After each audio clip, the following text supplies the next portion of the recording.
শিক্ষায় সভ্যতা বিনির্মাণের একমাত্র হাতিয়ার। যুক্তিসঙ্গত কারণে আমি এবং আমার দল এর পক্ষে অবস্থান করছি। বিজ্ঞান হলো সংগঠিত জ্ঞান আর প্রত্যয় হলো সংগঠিত জীবন। আমি মোহাম্মদ সামিউল ইসলাম। আজকের এই বিতর্ক উপস্থাপনা বিজ্ঞান শিক্ষায় সভ্যতা বিনির্মাণের একমাত্র হাতিয়ার। প্রতিপক্ষ, শুরুতেই আমি জানতে চাই যে আপনারা সকালবেলা স্কুলে আসার জন্য ঘড়ি দেখে বেরিয়েছেন নাকি সূর্যের আলো দেখে বেরিয়েছেন? নিশ্চয়ই ঘড়ি দেখে বেরিয়েছেন।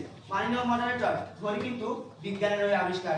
এছাড়া প্রতিপক্ষ, আমি নিশ্চিত যে আপনারা সকালে ঘুম থেকে উঠে দাঁত ব্রাশ করা, এই গরমে ফ্যানের নিচে বসে শরীর ঠান্ডা রাখা, গ্যাস ব্যবহার করে রান্না করে নাস্তা করা, বিদ্যুৎ ব্যবহার করে ড্রেস আয়রন করা এবং ঘড়ি দেখে স্কুলে আসা। মাননীয় মডারেটর, এই সব কিছুতে কিন্তু প্রযুক্তি ব্যবহার হয়েছে, আর প্রযুক্তি বিজ্ঞানের আবিষ্কার। কবি কাজী নজরুল ইসলামের সংকল্প কবিতা বলেছেন, থাকবো না বদ্ধ ঘরে, দেখবো এবার জগৎটাকে। তাই আমার প্রতিপক্ষ বন্ধুরা কি বদ্ধ ঘরে বসে থাকতে চান? প্রশ্ন রইল বিপক্ষ দলের প্রথম বক্তার কাছে। মাননীয় মডারেটর, আমরা মোবাইলের মাধ্যমে 1 সেকেন্ডের মধ্যে দূর দূরান্তের দেশে বিদেশে খবরাখবর নিতে পারছি, তথ্য আদান প্রদান করতে পারছি, হিসাব নিকাশ করতে পারছি। মাননীয় মডারেটর, মোবাইলও কিন্তু বিজ্ঞানেরই